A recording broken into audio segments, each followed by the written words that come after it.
In a way, the special was playing out a kind of the drama of British society on the stage, you know, that was part of the concept.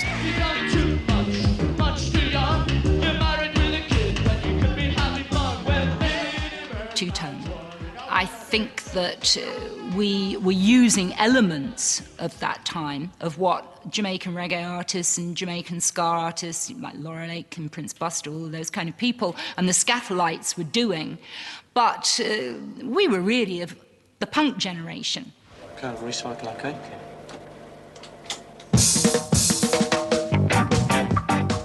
A 3-Minute Hero was about what it was like to have a job, clocking on, and just living in a way just for the weekend. They asked you if you're all right. You said yes. But all the time, you know, it's a mess. It's 5 p.m. and you're on your way home. Just another day with that unexpected job. 3-Minute Hero, I wanna be 3-Minute Hero. It was possible for us to use political lyrics with that kind of music and still keep it high energy. Pauline's band, The Selector, added the strongest punk stamp to this 60s retro culture. They toured the country alongside the Specials with high-energy songs like On My Radio.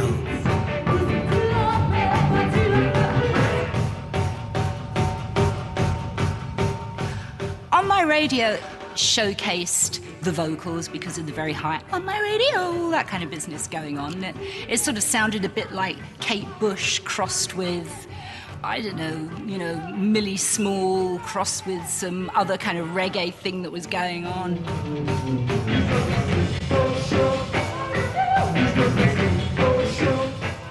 It had all the ingredients of a quirky pop song, and people loved it.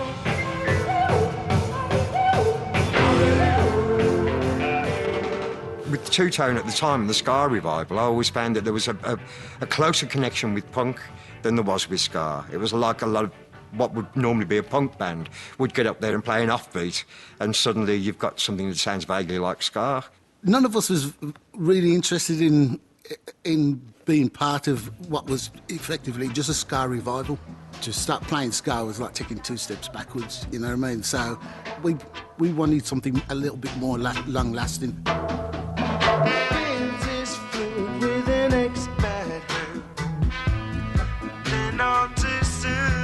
The band that would take 70s reggae into the pop charts for the next 30 years was a bunch of Birmingham lads.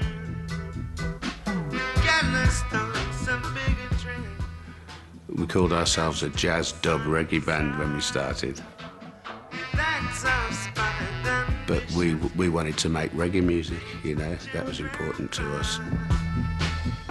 It wasn't going to be Jamaican reggae, you know, because we were a British band and we wanted to make British reggae, like a hybrid.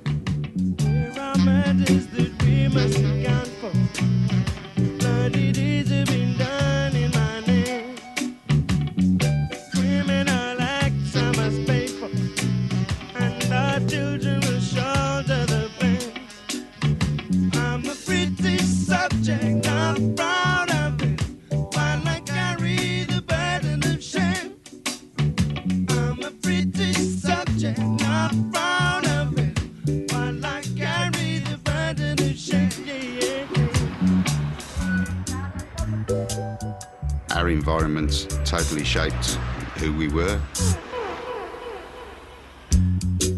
I think if you went to Balsall Heath, which is where most of us grew up, and grabbed 8 guys off the street, they'd look pretty much like us. They'd be the same kind of racial mix. We were immediately more attractive, I think, to a British audience because we were mixed. And as far as our image goes, we had no image. I mean, like we just wear what we wore anyway. You know what I mean? Yeah, we went into dressing up in uniforms and suits and whatever. You know what I mean? Yeah, what you see is what you get. We were called UB40 because we were all signing on at the time. A friend of ours suggested the name when we were trying to think of a name, And he said, "You've all got UB40 cards. Why don't you call yourself UB40?" So. But it was honest as well, because we really did, you know, come from that, you know, without being able to take dole money, we'd never have been able to afford to rehearse for a start. We'd have had to get a job. You know, so we were actually in the middle of that. So it wasn't something that we took from the outside just hoping that we might attract an audience. You know, it was something we were responding to the circumstances we were in. So obviously when we made our first album, it was just a natural progression to call it Signing Off, because we weren't signing on anymore. You know, it was a facsimile of the UB40 card. It was pretty clever because it gave us, you know, 3 million card-carrying fans instantly.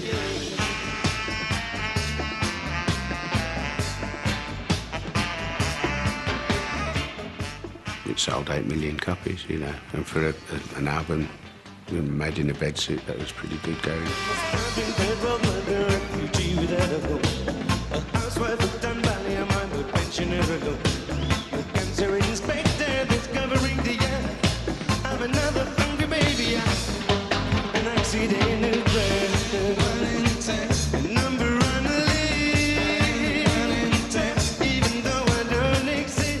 To us, reggae didn't represent palm trees and beaches, you know, it represented the inner city. You know, that's when I heard reggae music, that's the image that I picture in my own head.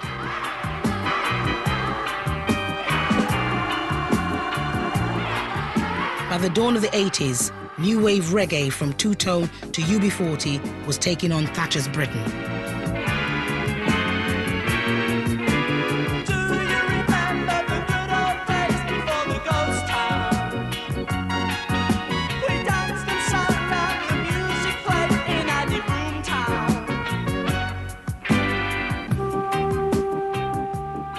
We were touring the country. You know, Margaret Thatcher was busy closing down huge swathes of British industry because they weren't profitable.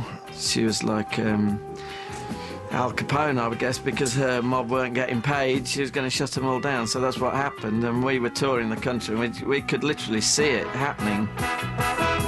This town is coming like a ghost town. Why must the youth fight against them? Ghost Town just captured what was happening all over England at the same time.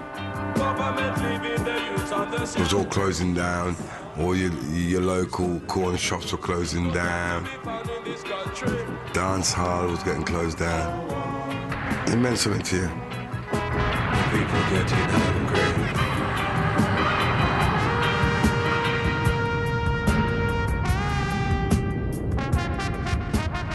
When we do Ghost Town, I got a good solo in Ghost Town. And I think I did everything in that solo. I was talking about suffering, I was talking about goodness. If you listen to that solo, you'd hear everything that you like to hear in the music. I play my trombone to speak for all those who cannot speak, and because I have the opportunity to be there.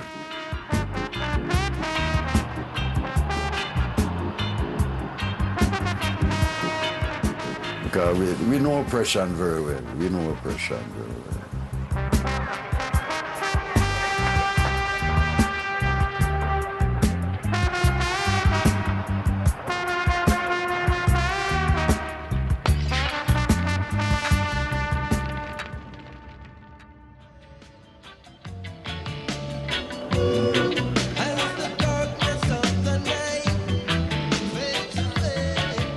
The death of Bob Marley, reggae's only superstar, saw him given a state funeral in Jamaica in 1981.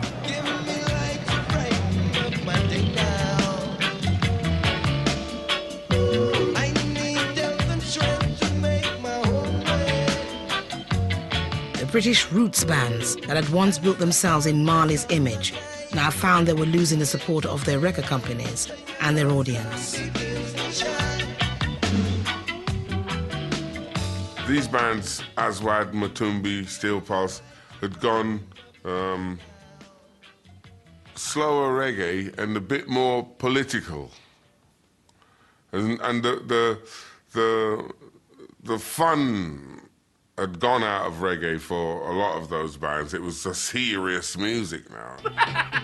But the BBC playlists mostly remained a no-go area for reggae artists. It's the brotherhood of flower pots. That's it. The industry still did not